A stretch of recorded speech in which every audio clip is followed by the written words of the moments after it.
화성 아리셀 공장 화재 사고의 배경과 수습으로 오늘도 안타까운 소식이 이어지고 있습니다. 오윤성 순천향대 경찰행정학과 교수와 함께 관련 이야기 나눠보도록 하겠습니다. 어서 오십시오. 네, 안녕하세요. 단일 사고로는 가장 많은 이주 노동자가 목숨을 잃었던 참사였습니다. 지난 월요일에 발생한 화성 아리셀 공장 화재 사고에 대한 참담함을 가리키는데요. 사망자의 추가 신원 확인되고 있는 가운데 수사 본격화되고 있습니다. 먼저 관련 영상 보고 본격적인 얘기 나눠보도록 하겠습니다. 단시간에 걸쳐서 화재가 확산돼서 많은 인명피해가 발생한 이유에 대해서 집중적으로 감식을 실시하였습니다. 그날 처음 출근하셔도 잘 보실 수 있게끔 작업장 곳곳에 저희가 비상대책 매뉴얼, 비상대피 매뉴얼을 비치를 해두고 거기에 따라서 잘 대처할 수 있게끔 그렇게 진행을 했고, 회사는 큰 책임감을 갖고 고인들과 유가족분들께 가능한 모든 방법을 통해 진심을 다해 필요한 사항을 지원. 이주동자들이 3D 업종에서 죽음에 더해 4D 업종에 일하고 있습니다. 이주동자 산재 사망을 내국인 내비에 세변은 없습니다. 네, 관련 발언 중에서 비상대피 매뉴얼도 비치해뒀고요. 거기에 따라 잘 대처하도록 했다, 이런 발언도 있었는데 그렇게 했는데 왜 이런 사고가 발생했을까 의문점을 가시지 않고 있습니다. 아무래도 많은 분들이 외국인 노동자고요. 그리고 또 화재 사고다 보니까 지금 장례도 잘 치러지지 않고 있는 형편입니다. 유족들의 모습 참 안타까운데 희생자들의 사연이 하나씩 들려오더라고요. 안타까운 사연들이 있더라고요. 예, 그렇습니다. 지금 이번에 사고 피해자 중에서 최연소 피해자가 있는데요. 23살 중국인 유학생으로 밝혀졌습니다. 2001년도 중국 흑룡강성에서 태어난 학생인데 아마 이제 전체적으로 가족이 다 한국에 있는 것 같아요. 그래서 지금 이제 충남 천안에 있는 한 대학의 국어 국문학과에서 공부를 하고 있는 학생인데 부모가 한국에서 사업을 하기 때문에 경제적 어려움이 없음에도 불구하고 이제 성인이 됐으니까 부모로부터 경제적 어려움에서 어떤 독립을 해야 되겠다. 예. 그런 이제 생각을 하고 이번에 이제 아르바이트를 한 지 5달 만에 이런 변을 당했다라고 하니까 참으로 이제 안타까운 사고가 아닐 수 없습니다. 네, 기특한 아들, 딸들이 왜 이렇게 됐는지 명명백백히 저희가 밝혀져야 될 텐데 경찰이 일단 강제 수사로 증거물 확보해가지고 수사 중이라고 들었습니다. 그리고 여러 가지 정황도 언론 보도도 좀 많은데 예고된 화재였다, 이런 분석들이 많더라고요. 예, 이게 이제 경찰 수사에 의하면 이미 지난 3월 달에 소방 당국이 2차례 걸쳐 가지고 이제 3월하고 이제 6월 달에 사전 화재 위험을 갖다 경고를 했다라고 알려지고 있습니다. 그래서 이제 특히 이번에 화재가 발생했던 이 바로 공장 3동에 대해서는 다수 인명 피해가 발생이 우려가 되기 때문에 그것에 대해서는 특별히 지목을 했고요.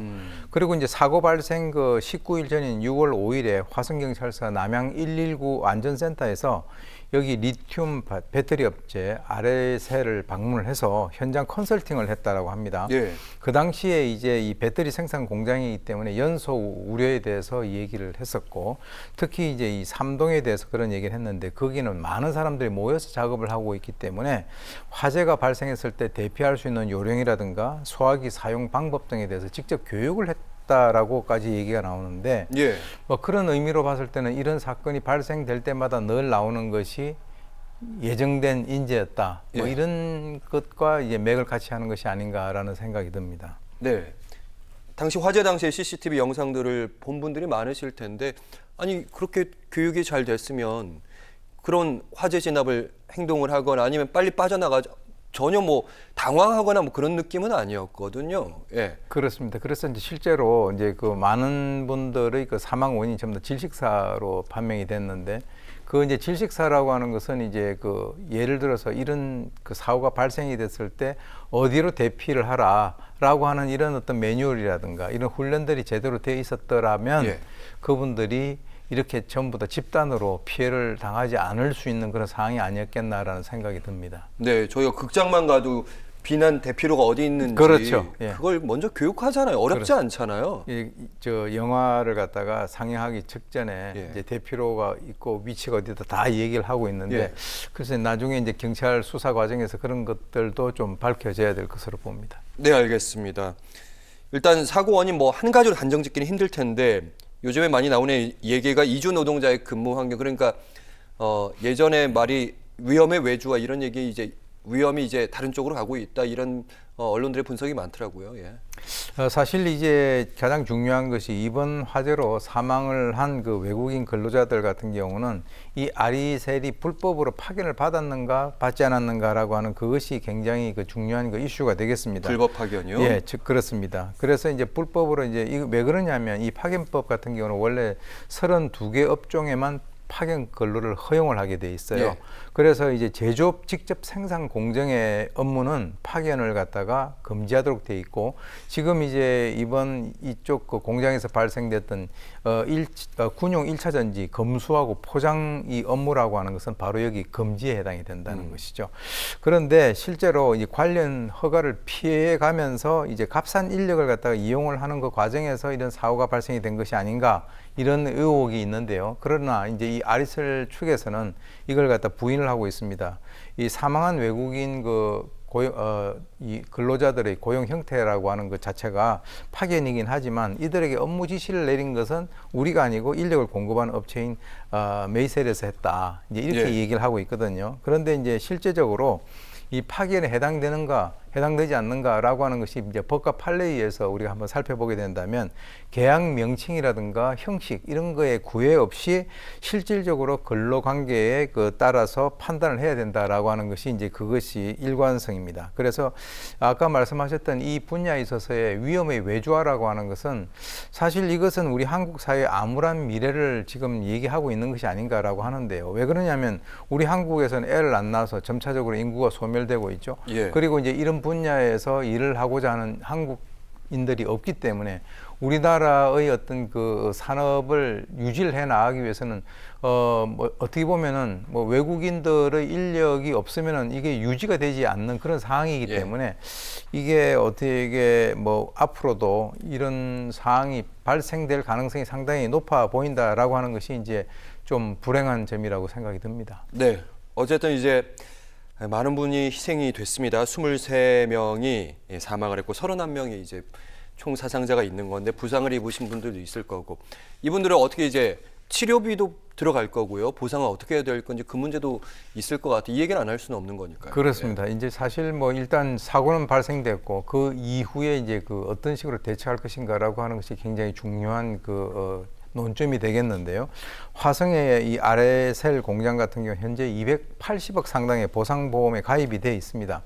반면에 인력 공급 업체인 이 메이셀 같은 경우는 산재보험에 가입이 되어 있지 않는 것으로 지금 현재 밝혀졌는데요. 예.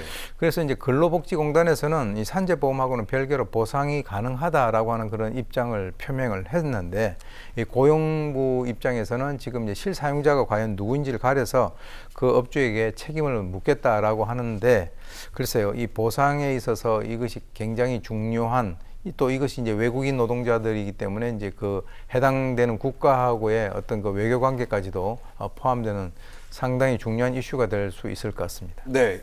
이런 참사가 일어나고 나면 교수님 꼭 장례도 치르지 못했는데 벌써 뭐 보험금이 얼마니, 누가 이걸 타가느니, 이게 과한 보험 아니, 과한 그런 보상 아니냐, 뭐 이런 논란들도 있는데, 이 분향소 설치하는 과정에서도 한 파출소장의 발언이 논란 빚고 있고요. 또 외국인들까지 보상하고 지원해야 되느냐, 이런 시선도 있는 것 같아요. 일단 이제 특히 공직에 계시는 분들 같은 경우는 이런 상황에서 개인적인 의견을 여과 없이 이렇게 표출하는 것은 상당히 좀 위험하고 경솔하다라고 볼 수가 있습니다. 왜냐하면 공인이기 때문에 그렇습니다. 그래서 이제 뭐 나라 지키다가 돌아갔나라고 하는 이 파출소장이 이런 얘기를 하셨다라는데, 경기남부경찰청에서는 진위 여부를 떠나서 해당 소장은 반성을 해야 된다, 이렇게 바로 이렇게 입장을 내놨고요.